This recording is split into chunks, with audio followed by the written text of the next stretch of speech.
আমার বন্ধুগণ, আমি বলছিলাম আল্লাহর নবীর শান এবং মান, তিনার মর্যাদা এত বেশি, আল্লাহ পাক রাসূলকে নাম ধরে ডাকেন নাই।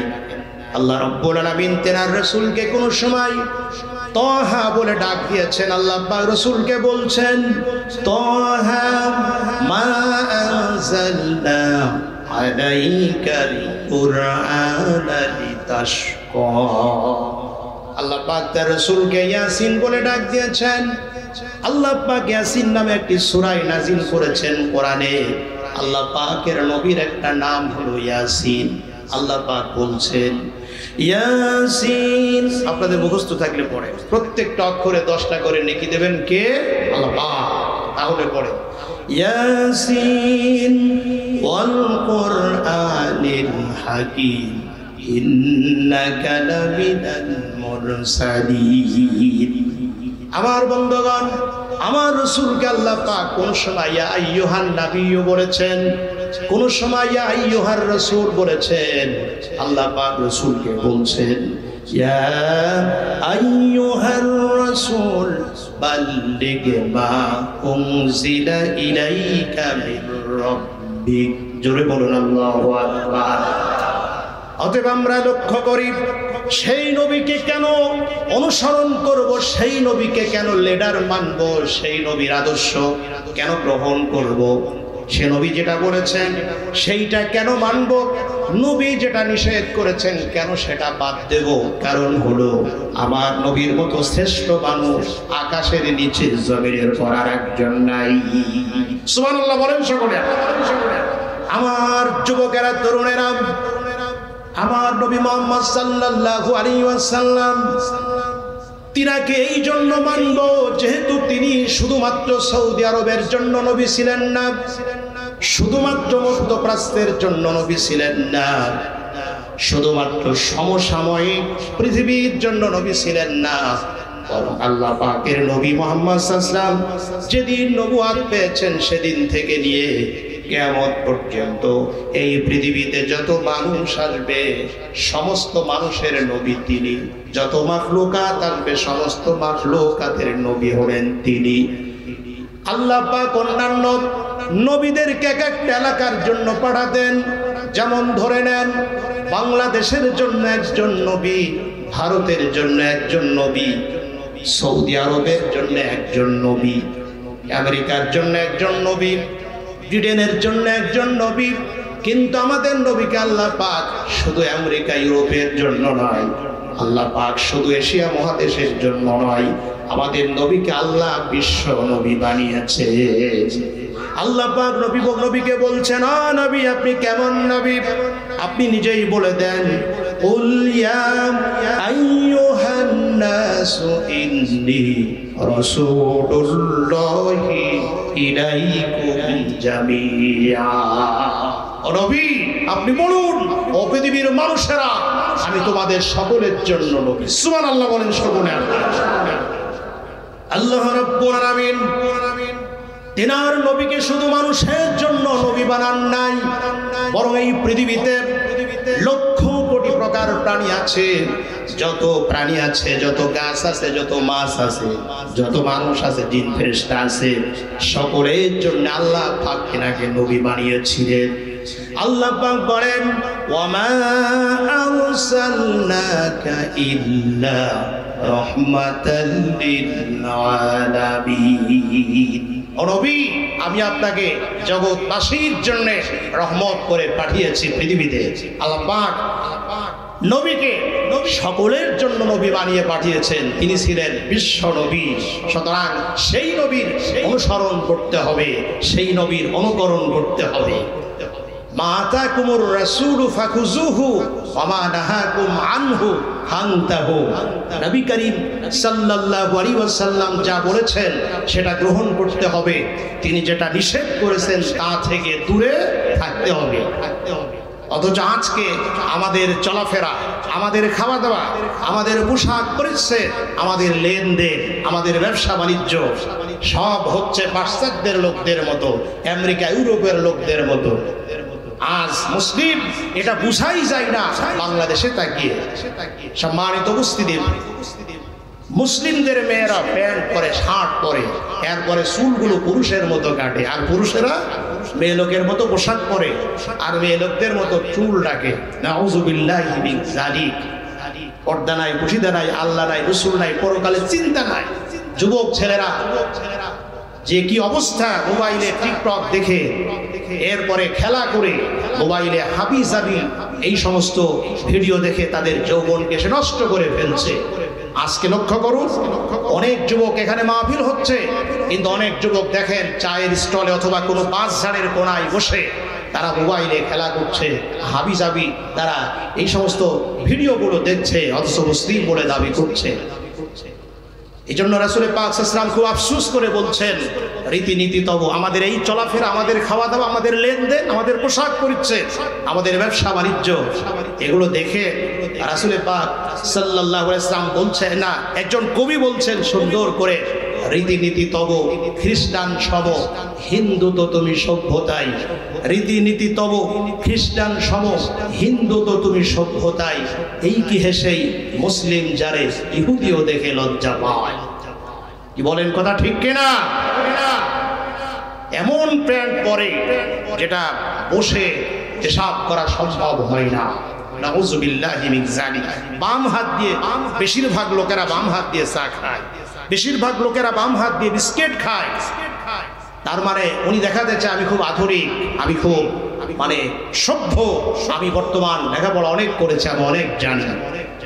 সম্মানিত উপস্থিতি, আমরা একবার একটা বক্তব্য শুনেছিলাম মাওলানা আবুল কালাম আজাদ বাশার সাহেব, আপনারা জানেন কুমিল্লার পীর সন্তান, ঢাকায় যিনি থাকেন, কামিল মাদ্রাসার যিনি মুহাদ্দিস, উনি এক সময় একটা বক্তব্য দিয়েছিলেন। উনি বলছেন, আমি প্লেনে উঠলাম, আমার পাশে একজন প্যান্ট পরা, কোট পরা একজন ভদ্রলোক বসা, চা আসলো, এরপরে আমি ডান হাত দিয়ে চা খাচ্ছি, আর উনি বাম হাত দিয়ে আমার সামনে বসে চা খাচ্ছেন, আমার পাশে বসে। আমি ওনাকে জিজ্ঞেস করলাম, ভাই আপনি বাম হাত দিয়ে চা খাচ্ছেন, ডান হাত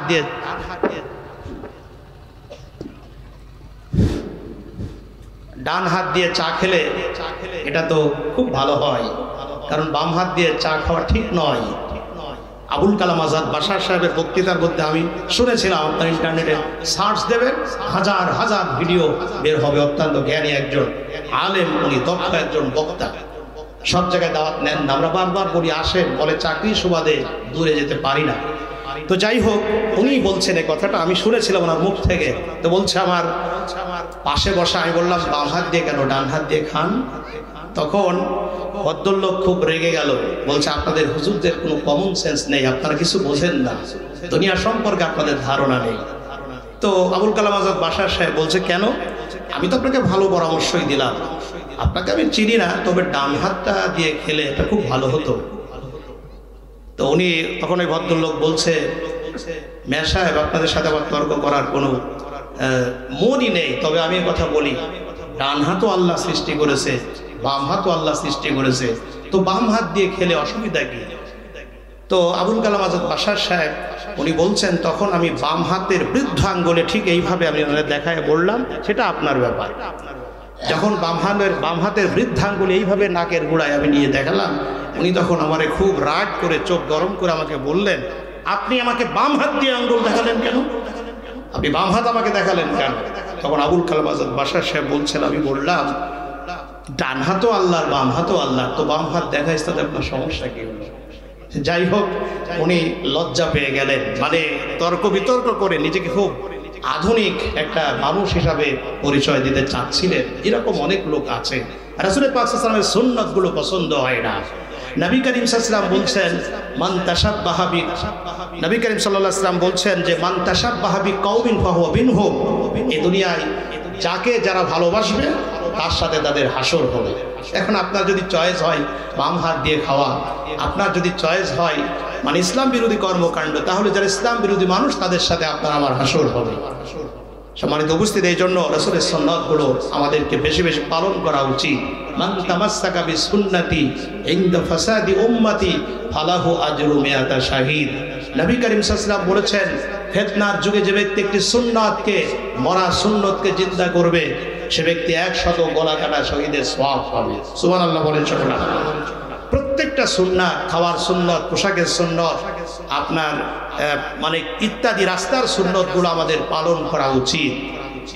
তবে হ্যাঁ, এটাও মনে করতে হবে মরা সুন্নত কিন্তু আপনার শুধু মাথায় টুপি দেওয়া এটাই কিন্তু মরা সুন্নত নয়, মুখে দাড়ি রাখা এটাই কিন্তু শুধু সুন্নত নয়। মরা সুন্নত কোনটা আমি আপনাদের বলি। আপনার যে সুন্নতটা একেবারে নেই, নবী করিম সাল্লাল্লাহু আলাইহি ওয়াসাল্লাম পালন করেছিলেন, জীবদ্দশায় তিনি করেছিলেন, কিন্তু এখন যেটা একেবারে নেই সেইটাই তো মরা সুন্নত। টুপি কিন্তু মরা সুন্নত নয়, টুপি মাথায় দেওয়া, কারণ টুপির সুন্নাত পৃথিবীতে চালু আছে। এই যে আপনারা সকলে টুপি মাথায় দিয়েছেন, আমরাও টুপি দিয়েছি, তাহলে টুপি কিন্তু একেবারে মারা যায় না। এরপরে জুব্বা গায়ে দেওয়াটা কিন্তু মরা সুন্নত নয়। হ্যাঁ সুন্নত, এটা কিন্তু স্বীকার করতে হবে, জুব্বা গায়ে দেওয়া বা সুন্নতি লেবাস পরে এটা সুন্নত, কিন্তু এটা মরা সুন্নত নয়। এরপরে দাড়ি রাখা এটা কিন্তু মরা সুন্নত নয়, কারণ দাড়ি সমাজে অনেক মানুষের আছে, এটা একেবারে মারা যায় না। মিষ্টি খাওয়ার শেষে এটা কিন্তু মরা সুন্নত নয়, কারণ খাওয়ার শেষে অনেকেই মিষ্টি খায়, অতএব মিষ্টি কিন্তু একেবারে মারা যায় না। এখন কোনটা মরা সুন্নত? নবী করিম সাল্লাল্লাহু আলাইহি ওয়াসাল্লাম তিনি মক্কা থেকে মদিনা যাওয়ার পর 10 বছর আল্লাহর কোরআনের আইন দিয়ে রাষ্ট্র পরিচালনা করেছিলেন, সংসদ পরিচালনা করেছিলেন, কোরআনের আইন দিয়ে চোরের বিচার করেছিলেন, কোরআনের আইন দিয়ে ধর্ষকের বিচার করেছিলেন, কোরআনের আইন দিয়ে খুনের বিচার করেছিলেন।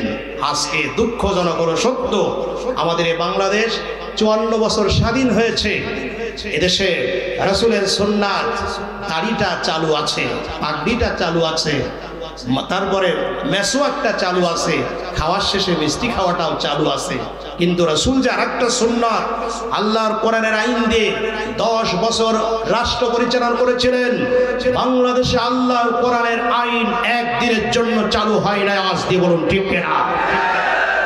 অতএব রাসূল পাক সাল্লাল্লাহু আলাইহি ওয়াসাল্লাম যেটা করলেন এখন চালু নেই, বিলুপ্ত, সেই সুন্নাতটাই প্রতিষ্ঠিত করার জন্য আন্দোলন করা, সংগ্রাম করা, চেষ্টা করা, এটা হচ্ছে মরা সুন্নত চিন্তা করা। অর্থাৎ আল্লাহর জমিনে আল্লাহর দ্বীনকে, ইসলামকে বিজয়ী করার জন্যে, কোরআনের আইনকে প্রতিষ্ঠিত করার জন্যে চেষ্টা করা।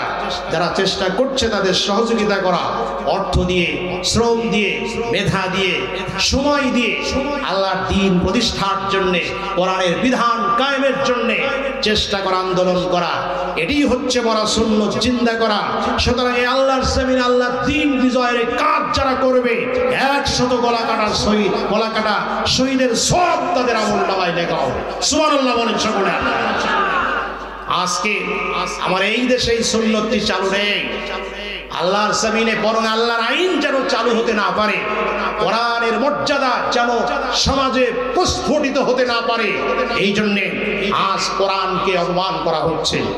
আপনারা জানেন কিছুদিন আগে ঢাকার নর্থ সাউথ ইউনিভার্সিটিতে একজন কুলাঙ্গার ছাত্র আল্লাহর কোরআনকে পায়ের সাথে পিষ্ট করে মুসলমানদের কলিজা আগুন লাগিয়ে দিয়েছে। আওয়াজ দিয়ে বলুন ঠিক কিনা?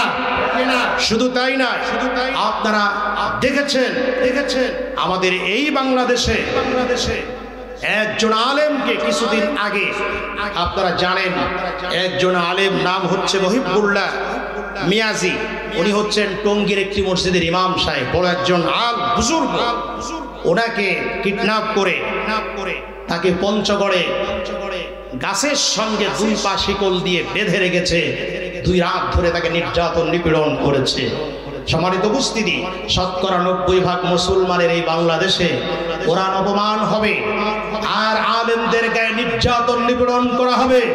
বাংলার মানুষ বৃদ্ধাঙ্গুল চুষবে না।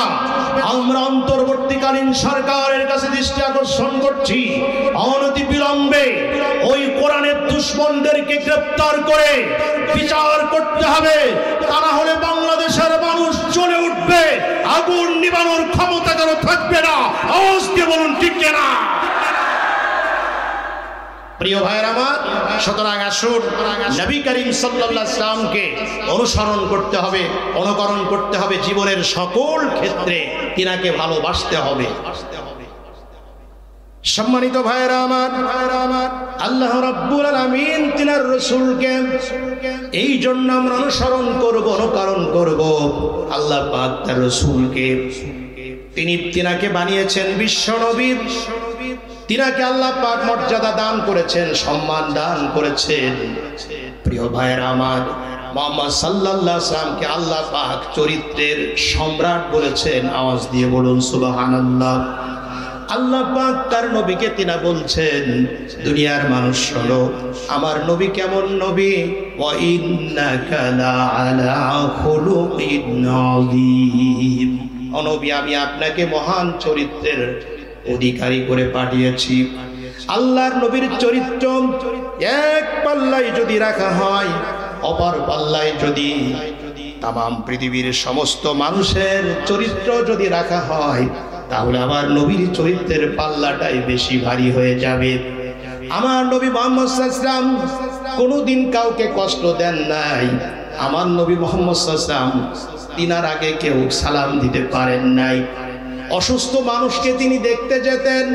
নবীজি বলেছেন, কেউ যদি অসুস্থ মানুষকে দেখতে যায় সকালবেলা সন্ধ্যা পর্যন্ত আল্লাহর ৭০,০০০ ফেরেশতা তার জন্য দোয়া করতে থাকে। সন্ধ্যাবেলায় যদি কোনো অসুস্থ মানুষকে কেউ দেখতে যায়, তাহলে সন্ধ্যা থেকে সকাল পর্যন্ত আল্লাহর ৭০,০০০ ফেরেশতা বান্দার জন্য দোয়া করে, যিনি একজন অসুস্থ মানুষকে দেখতে যায়। নবীজি এতিমকে ভালোবেসেছেন, এতিমের সাথে কখনো খারাপ আচরণ করেন নাই। আমার নবী মুহাম্মদ সাল্লাল্লাহু আলাইহি ওয়াসাল্লাম ঈদ পড়তে বের হচ্ছেন, দেখেন একজন তরুণ ছেলে, মাথার চুলগুলো উস্কো, চেহারাটা মলিন, চোখ দিয়ে টপ টপ করে পানি পড়ছে। বিশ্ব নবী দাঁড়িয়ে গেলেন, দয়ার সাগর রহমাতুল লিল আলামিন বিশ্ব নবী ওই তরুণ ছেলেটার কাছে দাঁড়িয়ে গেলেন। নবীজি ডাক দিয়ে বললেন, বাবা, আজকে ঈদের দিন, আনন্দের দিন, তোমার মতো ছেলেরা আনন্দ করছে, উল্লাস করছে, নতুন জামা কাপড় পরে ঈদের মাঠে যাচ্ছে। আজকে তুমি কেন রাস্তায় দাঁড়িয়ে রয়েছো বাবা? মনে হচ্ছে গোসলটাও করো নাই, কি হয়েছে তোমার? ছেলেটি বলছে, হুজুর, আমি তো আপনাকে চিনি না। আপনি যখন জিজ্ঞেস করছেন তাহলে শুনুন, বিশ্ব নবী মুহাম্মদ রাসূলুল্লাহ সাল্লাল্লাহু আলাইহি ওয়াসাল্লামের সঙ্গে আমার আব্বা জিহাদের ময়দানে গিয়েছিলেন। আমার আব্বা জিহাদ করে শহীদ হয়ে গিয়েছেন। আমার মা আর এক জায়গায় বিয়ে করেছেন। এখন যিনি বাবা হয়েছে তিনি আমারে দেখতে পায় না, সব সময় রাগারাগি করে। আমার মা যদি আমার একটু চুমা দেয়, আমার ওই বাবা সইতে পারে না। আজকে সকালবেলা ঈদের দিন, আমার মা আমার গলা জড়িয়ে ধরে চোখের পানি ছেড়ে দিয়ে কাঁদে আর বলে, ও আমার কলিজার টুকরা সন্তান, তোমার বাবা নাই, তোমার পোশাক কিনে দেওয়ার কেউ নাই, তোমাকে আমি আদরটুকু করতে পারি না। মুহাম্মদ সাল্লাল্লাহু আলাইহি ওয়াসাল্লাম তিনি হলেন এতিম ছিলেন। এতিমের দরদ বিশ্ব নবী ছাড়া আর কেউ বুঝবে না।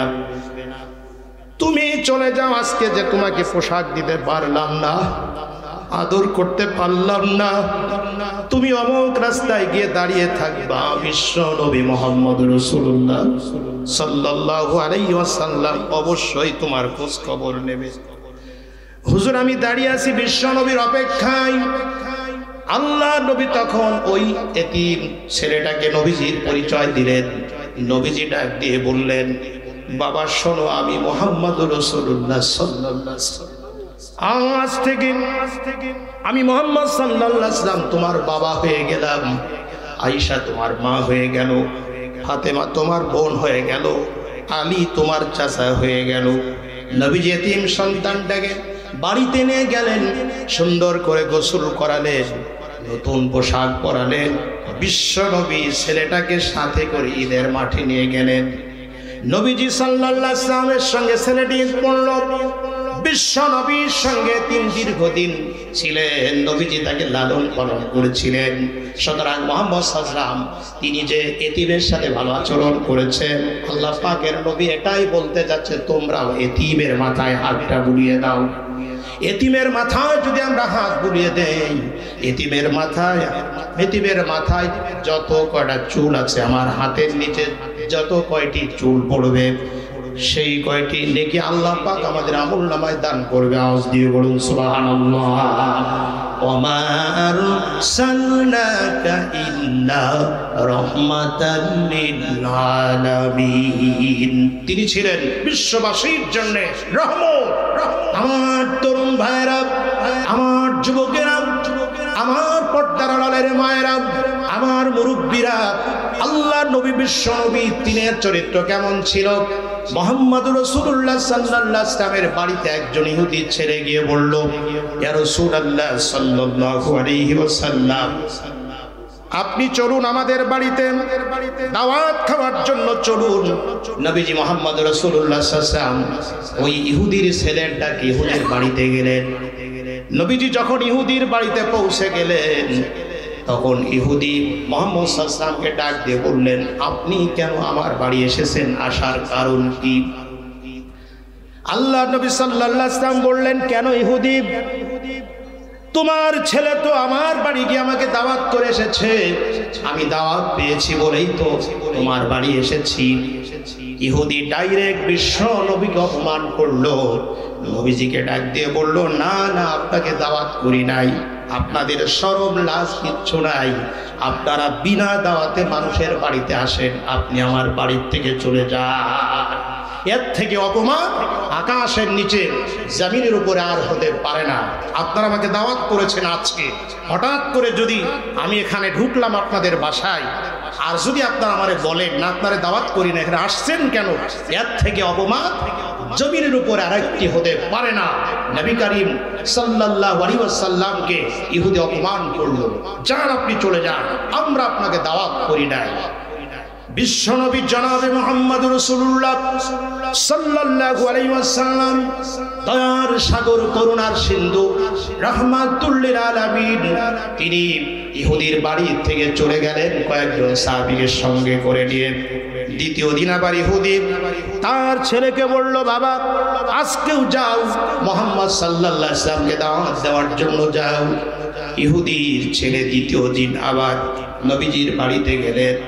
নবীজিকে ডাক দিয়ে বললেন, আল্লাহর হাবিব, আল্লাহর হাবিব, আমার আব্বা আপনার কাছে ক্ষমা চেয়েছেন, মাপ চেয়েছেন, আজকে চলুন আমাদের বাড়িতে চলুন। নবীজির সাহাবীরা নিষেধ করলেন, না নবী গো, গতকাল আপনাকে ইহুদির বাবা অপমান করেছে, আপনি সেই বাড়িতে যাবেন কি করে? আপনার যাওয়া ঠিক হবে না, আপনি যাবেন না। নবীজি বললেন, শোনো আমার সাহাবীরা, ওমা আরসালনাকা ইল্লা রাহমাতাল লিল আলামিন। আল্লাহ পাক আমাকে বিশ্ববাসীর জন্য রহমত করে পাঠিয়েছে, আমি যাব। সুবহানাল্লাহ বলেন। নবীজি দ্বিতীয় দিন ইহুদির বাড়িতে সাহাবায়ে কেরামদের সঙ্গে নিয়ে গেলেন। দ্বিতীয় দিন বিশ্ব নবী যখন ইহুদির বাড়িতে গেলেন, ইহুদি ডাইরেক্ট নবীজিকে অপমান করলো এবং বিশ্ব নবীর গায়ে থুতু মারলো, বিশ্ব নবীর গায়ে উটের পায়খানা ছুঁড়ে মারলো। বিশ্ব নবীর চোখ দিয়ে টপ টপ করে পানি পড়ছে। নবীজি বদদোয়া করছেন না, নবীজি নিজে হাতে নিজের উটের পায়খানাগুলো নিজের পোশাক থেকে নিজে পরিষ্কার করছে, আর নবীজি দোয়া করছে, আল্লাহ এরা বোঝে না, এদের তুমি হেদায়েত দিয়ে দাও। নবীজি বাড়ি চলে গেলেন। তৃতীয় দিন আবার ইহুদি তার ছেলেকে বলল, আজকেও যাও, বিশ্ব নবীকে দাওয়াত দেওয়ার জন্য যাও। তৃতীয় দিন ইহুদির ছেলে আবার মুহাম্মদ সাল্লাল্লাহু আলাইহি ওয়াসাল্লামের বাড়িতে গেলেন। নবীজিকে দাওয়াত দিচ্ছেন, ডাক দিয়ে বলছেন, ইয়া রাসূলুল্লাহ, ইয়া হাবিবাল্লাহ, আমার আব্বা আপনার সঙ্গে যে আচরণ করেছে এটা মানুষ এমন আচরণ করে না, আপনি ক্ষমা করে দেন, আপনি তো দয়ার সাগর, রাহমাতুল লিল আলামিন, আপনি আমার আব্বাকে মাফ করে দেন, আপনি চলুন, আজকেও আমাদের বাড়িতে চলুন, আব্বা দাওয়াত দেওয়ার জন্য পাঠিয়েছেন। আমার তরুণেরা, আমার যুবকেরা, আমার আলমডাঙ্গাবাসী আর চুয়াডাঙ্গাবাসী, মেহেরপুর থেকে কিছু মানুষ হয়তো এসেছে, আমার প্রিয় ভাইরা, রাহমাতুল লিল আলামিন কাকে বলে, বিশ্ব নবী কাকে বলে, করুণার সিন্ধু কাকে বলে, চরিত্র কাকে বলে লক্ষ্য করুন। ধৈর্য কাকে বলে, ধৈর্যের মূর্ত প্রতীক ছিলেন মুহাম্মদ রাসূলুল্লাহ সাল্লাল্লাহু আলাইহি ওয়াসাল্লাম। নবীজি বললেন, হ্যাঁ আমি আজকেও তোমাদের বাড়িতে যাব, কিন্তু বিশ্ব নবীর সাহাবী হযরত ওমর পাশেই দাঁড়ানো ছিলেন। তরবারি খাপ থেকে খুললেন, নবীজিকে ডাক দিয়ে বললেন, ইয়া রাসূলুল্লাহ, ইয়া হাবিবাল্লাহ সাল্লাল্লাহু আলাইহি ওয়াসাল্লাম, এই ইহুদির বাচ্চার এত বড় সাহস, আপনাকে 2 দিন দাওয়াত করে অপমান করেছে, আর আপনাকে দ্বিতীয় দিন ও গায়ে থুতু মেরেছে, উটের পায়খানা আপনার গায়ে মেরেছে, আপনার গায়ে উটের গোবর মেরেছে। সুতরাং আপনি খবরদার ইহুদির বাড়িতে যাবেন না। আপনি অর্ডার দেন, আমি আমার এই তরবারি দিয়ে ইহুদির গলা দেহ থেকে আলাদা করে দেই। নবীজি বলল, ওমর তুমি থেমে যাও, থেমে যাও, খবরদার তুমি ইহুদির বিরুদ্ধে এমন কথা বলো না। বিশ্বনবী আমার তৃতীয় দিন আবার ইহুদির ডাকে সাড়া দিয়ে ইহুদির বাড়িতে গেলেন সাহাবায়ে কেরামদেরকে নিয়ে। বিশ্বনবী আমার তৃতীয় দিন যখন ইহুদির বাড়িতে পৌঁছেছেন, সেদিন অবস্থা ব্যতিক্রম দেখতে পারলেন। নবীজি গিয়ে দেখে ইহুদির গেটের সামনে দাঁড়ানো তার সন্তান, তার বিবি, তার আত্মীয় স্বজন নিয়ে। ওই ইহুদি গেটের সামনে দাঁড়ানো। নবীজি যখন তৃতীয় দিন ইহুদির বাড়িতে গিয়েছেন, ওই ইহুদি সেদিন গেটের সামনে দাঁড়িয়ে চোখ দিয়ে তার টপ টপ করে পানি পড়ে। ইহুদি রাসূলের পা জড়িয়ে ধরে ডাক দিয়ে বলে, রাসূলুল্লাহ, ইয়া হাবিবাল্লাহ, সত্যি আপনার মতো মানুষ আকাশের নিচে জমিনের উপর আরেকজন হতে পারে না। নবী গো, আমি আপনাকে প্রথম দিন দাওয়াত দিয়েছিলাম, অপমান করেছিলাম, আপনি চলে গিয়েছিলেন। আবার দ্বিতীয় দিন দাওয়াত দিলাম, আমি অপমান করলাম, উটের পায়খানা আপনার গায়ে মারলাম, আর তারপরেও আপনাকে তৃতীয় দিন দাওয়াত দেওয়ার পর আপনি আমার বাড়ি আসলেন। নবী গো, সত্যি আপনার মতো মানুষ আরেকজন হতে পারে না। শুধুমাত্র কেবলমাত্র একমাত্র আপনার এই ব্যবহারটা দেখে, আপনার এই ধৈর্য দেখে, আপনার এই চরিত্র দেখে আমি শুধু একা নই, আমি আমার সপরিবার, আমরা আমার সন্তান সন্ততি, আমার পরিবার নিয়ে আজকে আপনার এই ব্যবহারটা দেখে আমি আর দেরি করতে পারলাম না। আমরা পড়ে নিলাম, আশহাদু আল্লা ইলাহা ইল্লাল্লাহু ওয়া আশহাদু আন্না মুহাম্মাদান আবদুহু ওয়া রাসূলুহু। এজন্য আমার দেশের ছেলে মেয়েরা কি সুন্দর করে আমার নবীর শানে তারা বলে, কত যত্ন করে তোমায় গড়েছে রব্বুল আলামিন। প্রিয় ভাইরা আমার, সেই নবীজির আদর্শ গ্রহণ করতে হবে। যদি গ্রহণ করতে পারি, নবীজির কথা মতো চলতে পারি, কল্যাণ কি হবে, লাভ কি হবে। ডাক্তার ইকবাল সে কথা বলেছে, कि मोहम्मद से वफा तूने तो हम तेरे हैं, कि मोहम्मद से वफा तूने तो हम तेरे हैं, जहाँ चीज़ें का लौहे कलम तेरे। তুমি যদি মুহাম্মদ সাল্লাল্লাহু আলাইহি ওয়াসাল্লামের আদর্শ চরিত্র গ্রহণ করতে পারো, আকাশ আর জমিন তো দূরের কথা, লৌহ কলম পর্যন্ত আল্লাহ তোমার জন্য বরাদ্দ করে দেবে। বলেন সুবহানাল্লাহ। ও জামানা মুআজ্জিজ থা আমেলে কুরআন হোকর, हम জলিলো খার হাই তারেকে কুরআন হোকর। সে যুগের মানুষগুলি কোরআন অনুসরণ করে রাসূল পাক সাল্লাল্লাহু আলাইহি ওয়াসাল্লামের তার আদর্শ গ্রহণ করে পৃথিবীতে সম্মানিত হয়েছিল। আজ পৃথিবীর মানুষেরা, মুসলিমেরা নির্যাতিত, নিপীড়িত, নিগৃহীত, পদদলিত শুধুমাত্র একমাত্র কারণ কোরআন এবং সুন্নাহ ছেড়ে দেওয়ার কারণে। আবার